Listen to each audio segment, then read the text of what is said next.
You guys have been asking me a lot to do a video on my subsurface mining Corvette. So today we're going to take a look at the Lieutenant Diamond.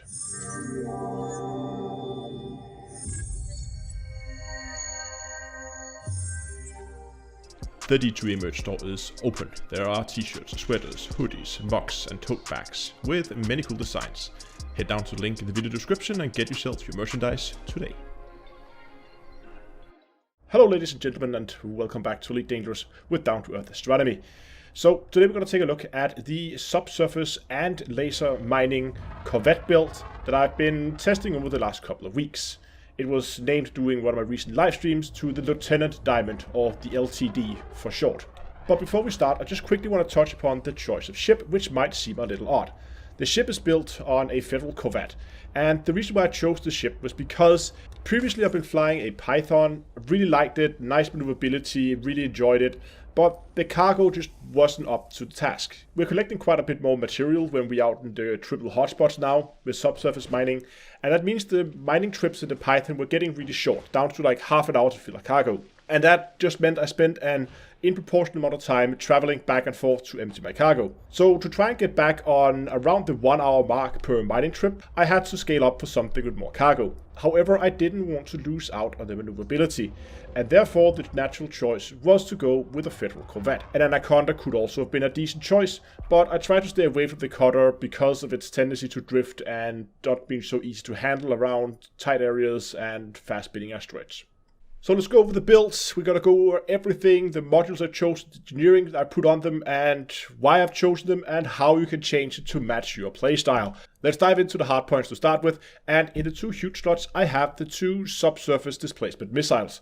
I'm carrying two because with the amount of cargo we're carrying, you can run out of ammo if you only carry one. And in order to avoid synthesizing, I fit two, so we just carry extra ammo. So we'll only be using one at a time. If we run out of ammo, we'll switch our fire groups around so that we use the other one. The rest of the hard points are just mining lasers. I have three medium mining lasers, and two small ones. And again, if you don't necessarily like doing laser mining, if you don't do pure subsurface mining, you can definitely do that. But I put them in here just to show that the build can in fact run. You can see our power consumption here in the corner. It's quite tight, but it is actually flying, and we can deploy weapons with all modules online.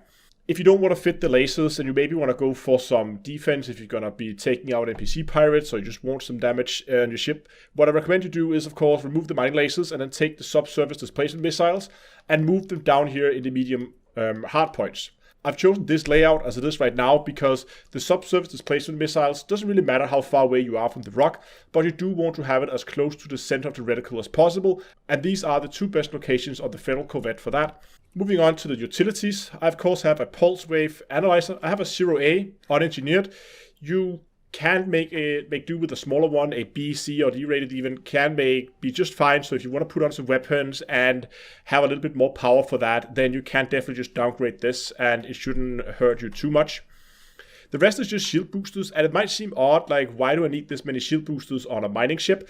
But that will be apparent when we go over and we take actually a flight test with this later on in the video. In here I have fitted 3 0A shield boosters with heavy duty supercapacitor, and I fitted 4 resistance augmented force block engineering on it. This gives the ship with the shield drainer that I have around 1,000 raw hit points, and you should really try to aim around that area. You don't necessarily have to fit all the resistance in that I have. It's really not necessary, to be honest. I do recommend that you get at least 1,000 raw hit points out of the shield. Moving on to the core internals here, nothing on the bulkhead armor, just straight up normal there. Power plant wise, I've gone with a 7A.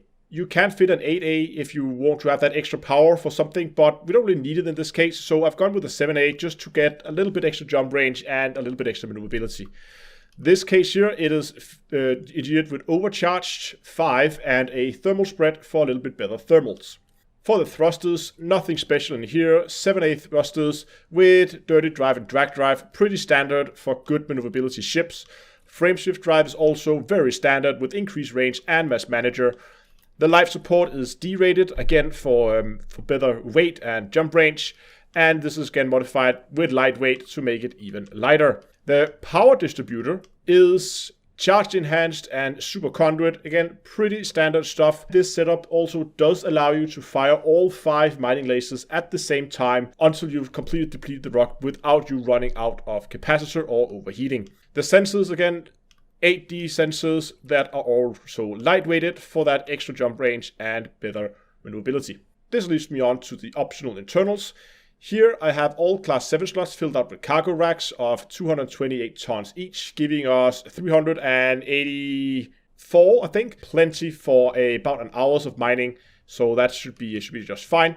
And then I have a bi-weave. And again, it will become apparent why I highly recommend you fit bi-weave. We need that fast recharge because there is some issues with deploying the prospectors, so I've adopted a tactic to speed up and then slow down by ramming into the rocks. That's why we need those hit points that we talked about before, and also why that I fitted bi-weaves for that faster recharge. And if we go in and look at the modification, you can see here it is thermal resistant fast charge, so we can get that up quicker. Again, you could save a little bit on the power by going reinforced fast charge, would actually probably be a better choice in this case because we don't really care about resistance, we just want those 1000 hit points. So maybe not the most optimal one. And then we have a lot of collector limpet controllers. You can see here I have 3 5A collectors that has been engineered with lightweight. Again, same reason as all the other lightweights. There is some Guardian Shield reinforcement packs here, but I just want to mention there's also a 3A collector down in the class 4 slot, and that's of course also engineered. This gives us a total of 11 active limpets, and you really do need a lot of limpets. I've tried to run with 6 or 8, and I spent too much time sitting around waiting for my collectors to do their job and collect all the fragments. So in order to be able to keep up, I've gone for a very high collector count of 11. Try to aim around the 10 if you want to make some changes to the build or you want to mirror this over on another ship. I think around 10 is the sweet spot. 11 is a little bit overkill.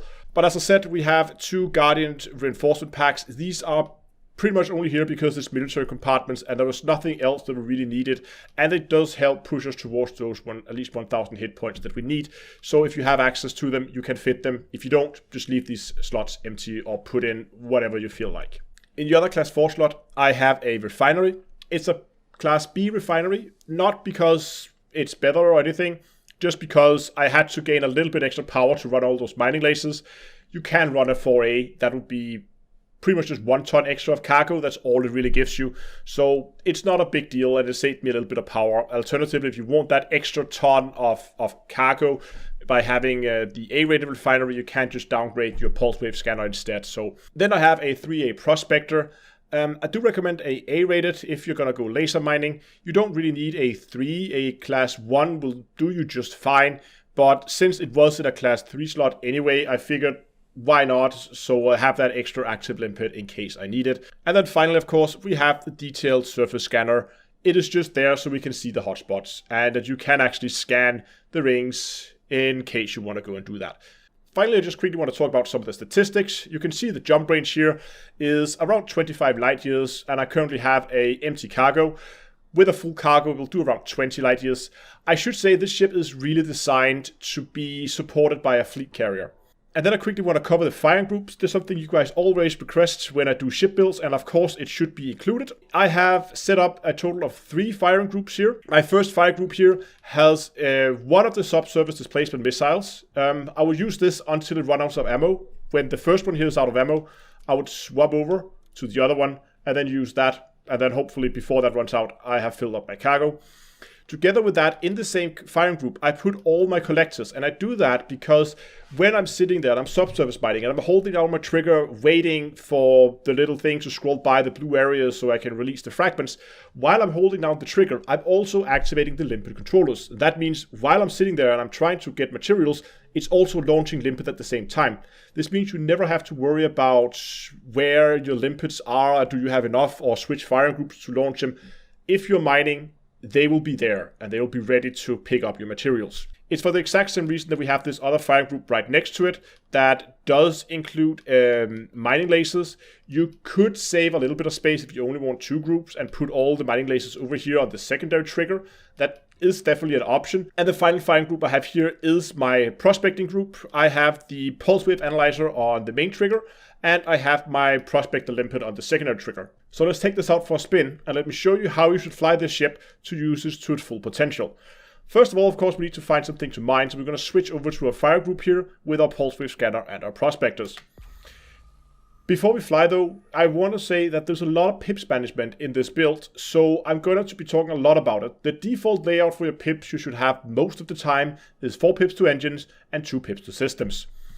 So we're going to be firing off a pulse wave, and we're going to begin moving around the ring, see if we can find something. So there's a rock right here that looks promising.